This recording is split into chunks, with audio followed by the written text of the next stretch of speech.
Assalamualaikum warahmatullahi wabarakatuh. Saya Ade Fikri, NIM 2210602026, Prodi Ekonomi Syariah 1, mata kuliah pengantar Ekonomi Islam, dan dosen pengampu Ibu Dispa Lidian Handayani SEI MEI. Baiklah, di sini saya akan menjelaskan materi tentang perbedaan sistem ekonomi Islam dan sistem ekonomi kapitalis. Sistem ekonomi, di mana sistem ekonomi adalah aturan antara hubungan antara manusia dengan tatanan bermasyarakat dan bernegara. Setidaknya ada 5 macam bentuk kelembagaan sebagai pembeda antara sistem ekonomi dengan ekonomi yang lainnya.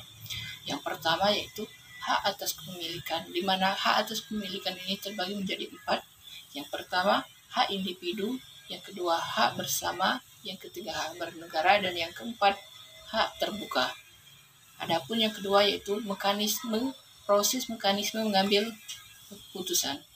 Yang ketiga, antara pasar dan terencana dalam penyediaan informasi dan koordinasi. 4. Mekanisme intensif dalam mengatur tujuan dan mendorong manusianya untuk meraih tujuan tersebut. Sedangkan yang kelima, prosedur dalam menentukannya pilihan yang sangat publik. Di mana dari kelima di atas, pada intinya yaitu semua sistem ekonomi itu bertujuan untuk mensejahterakan masyarakatnya, sehingga semua itu berhubungan dengan bagaimana cara manusia itu sendiri dalam mengambil tujuannya atau menentukan tujuannya. Selanjutnya yaitu karakteristik sistem ekonomi kapitalis, di mana Berita Misa mengartikan bahwa kapitalisme adalah sebuah sistem ekonomi yang berlaku di negara barat. Sejak runtuhnya sistem feodal, di mana mayoritas produksi yang dikuasai oleh swasta, di mana distribusi didapatkan melalui mekanisme atau operasi pasar. Adapun pengertian lainnya yang disampaikan oleh para pengkritik, bahwasanya kapitalisme adalah sebuah sistem di mana barang dan jasa termasuk kebutuhan pokok diproduksi untuk mendapatkan keuntungan, di mana pelaku ekonomi bergantung pada pasar. Pada abad pertengahannya, sistem sosial atau politik di Eropa memberikan kuasa yang sangat besar kepada para bangsawan. Mereka memiliki kuasa atas bidang tanah di perdesaan tersebut, di mana masyarakat yang tinggal di desa itu harus setia kepada bangsawan tersebut, termasuk membayar pajak, terutama para petani, di mana secara umum, ekonomi kapitalis memiliki 6 pilar yang mendasar. Yang pertama yaitu kepemilikan individu, di mana ekonomi kapitalis memperbolehkan masyarakat untuk memiliki aset baik yang terlihat seperti tanah ataupun rumah, dan juga aset yang tidak terlihat seperti saham dan juga surat utang. Sedangkan yang kedua yaitu self-interested atau kepentingan pribadi, di mana masyarakat bergerak untuk mengejar kepentingan individu masing-masing tanpa ada tekanan untuk berbuat sesuatu untuk kepentingan sosial, meskipun tidak terkoordinir untuk pencapaian tujuan tersebut. Tetapi mereka meyakini bahwasanya kepentingan sosial bisa diwujudkan ketika setiap orang mengejar kepentingan di bidangnya atau kepentingan pribadinya. Sedangkan yang ketiga yaitu persaingan bebas, di mana produsen bebas keluar masuk pada pasar persaingan. Yang keempat yaitu mekanisme pasar. Harga ditentukan oleh mekanisme pasar, interaksi antara pembeli dan penjual. Yang kelima yaitu bebas dalam menentukan pilihan untuk konsumsi ataupun produksi ataupun investasi. Sedangkan yang keenam yaitu peran pemerintah terbatas untuk melindungi hak privat warganya dan memelihara tatanan lingkungan untuk memastikan mekanisme pasar berjalan dengan semestinya. Selanjutnya itu perbandingan antara sistem ekonomi kapitalis dan sistem ekonomi Islam. Yang pertama yaitu worldview atau pandangan hidup. Yang kedua yaitu pertimbangan nilai atau moral. Yang ketiga, harmoni antara kepentingan individu dan kepentingan kolektif atau sosial. Yang keempat yaitu permasalahan ekonomi. Yang kelima, kepemilikan sumber daya. Yang keenam, mekanisme pasar. Dan yang ketujuh yaitu investasi pemerintah. Yang pertama yaitu worldview atau pandangan hidup, di mana pada sistem ekonomi kapitalis, pandangan hidup adalah hal yang sangat penting dan mendasar. Sistem ekonomi pemisah agama dengan kegiatan ekonomi atau lebih dikenal dengan sekularisme.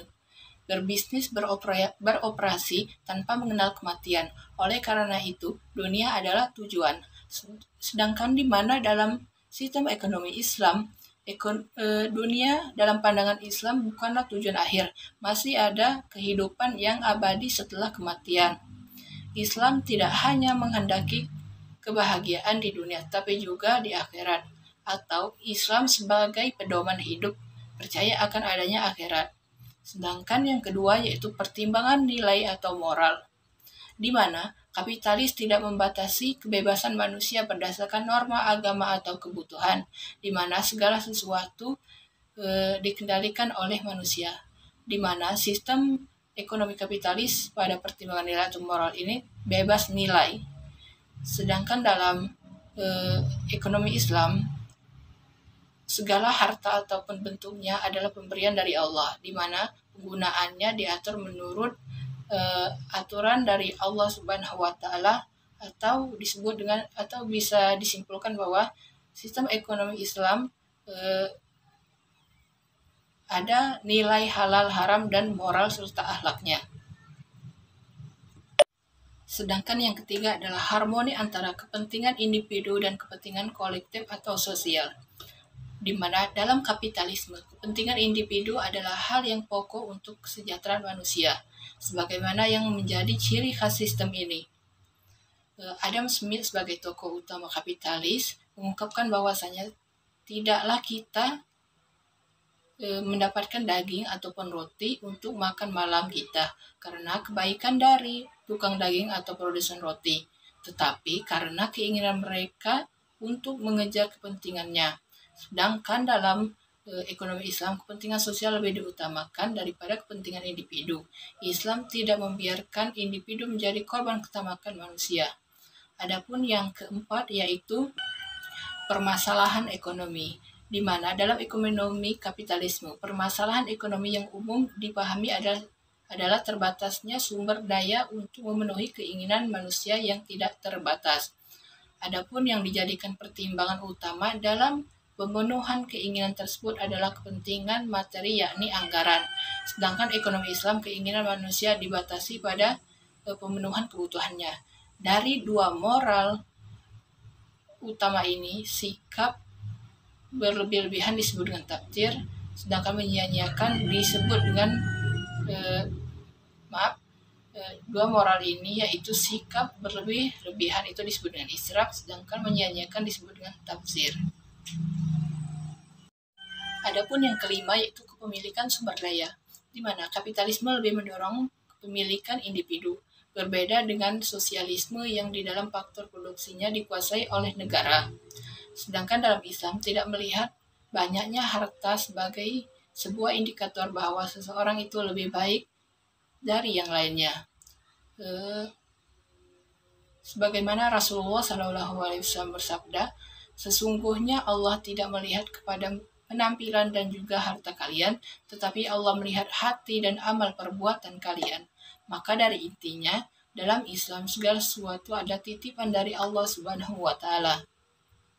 Sedangkan yang keenam yaitu mekanisme pasar, di mana dalam ekonomi kapitalis, mekanisme pasar harga ditentukan oleh mekanisme pasar, sebagaimana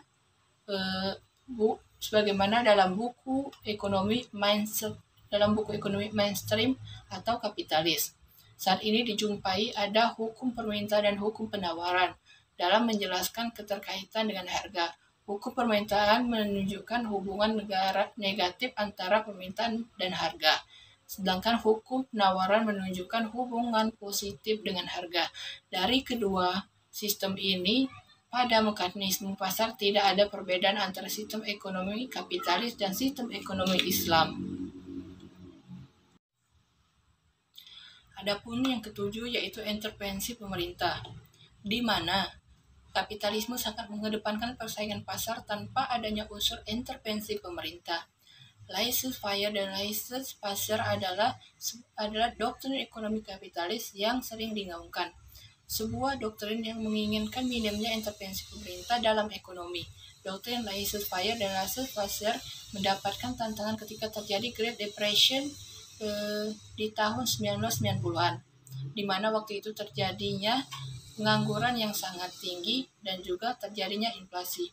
Adapun dalam sistem ekonomi Islam memberikan peran kepada pemerintah yang lebih aktif, tidak hanya dalam aspek pemenuhan lapangan kerja di inflasi, tetapi juga memperhatikan memperhatikan aspek redistribusi pendapatan ekonomi Islam yang memiliki instrumen seperti zakat yang memaksa orang kaya untuk menyisihkan sebagian hartanya untuk disalurkan kepada golongan tertentu, terutama pada fakir miskin.